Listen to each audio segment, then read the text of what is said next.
বাংলাদেশের ত্রয়োদশ জাতীয় সংসদ নির্বাচন বিশ্বাসযোগ্য ও প্রতিযোগিতামূলক হয়েছে বলে মনে করে ইউরোপীয় ইউনিয়ন।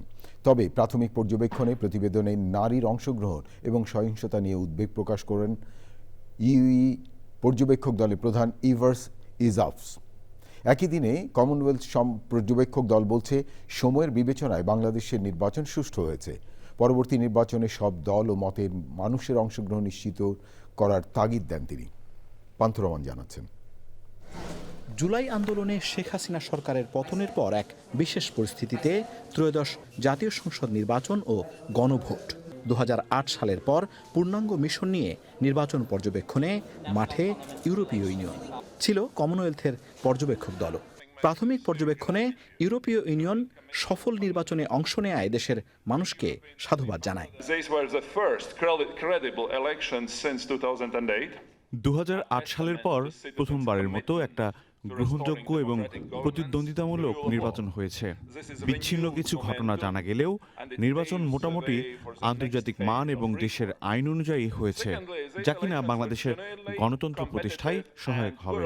মাত্র 4% নারী প্রার্থীর অংশগ্রহণ, বিচ্ছিন্ন রাজনৈতিক সহিংসতা, অনলাইনে বিভ্রান্তিমূলক প্রচার আর কিছু সীমাবদ্ধতা নিয়েও কথা বলেন তিনি।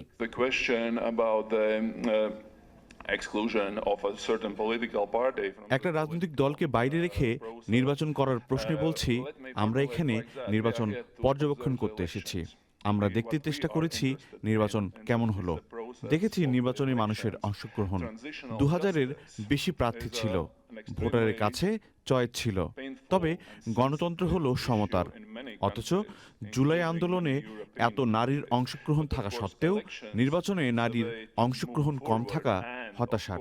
কমনওয়েলথের পক্ষে পর্যবেক্ষক দলের প্রধান ও ঘানার সাবেক প্রেসিডেন্ট কথা বলেন নির্বাচনে আওয়ামী লীগের অংশগ্রহণ প্রশ্নে। The banning of the Awami League. I think all of us are aware that Awami League নিষিদ্ধ প্রশ্নে বলছি, আমি মনে করি বিষয়টি সবার জানা, কেননা এটা দেশের সাম্প্রতিক ইতিহাসের প্রতিফলন। একে আমরা ইগনোর করতে পারি না। কিন্তু এটাও ঠিক, মানুষ নির্বাচনে এসেছে, ভোটারের সংখ্যা সন্তোষজনক। তবে নবনির্বাচিত সরকারের কাছে আমাদের চাওয়া ও পরামর্শ থাকবে ভবিষ্যতে নির্বাচন সবাইকে নিয়ে করার চেষ্টা করা। গণভোটে হ্যাঁ জয় পাওয়ায় সংস্কার প্রক্রিয়া চলমান রাখার তাগিদ দিয়েছে দুটি পর্যবেক্ষক দলই। পান্থ রহমান, চ্যানেল আই, ঢাকা।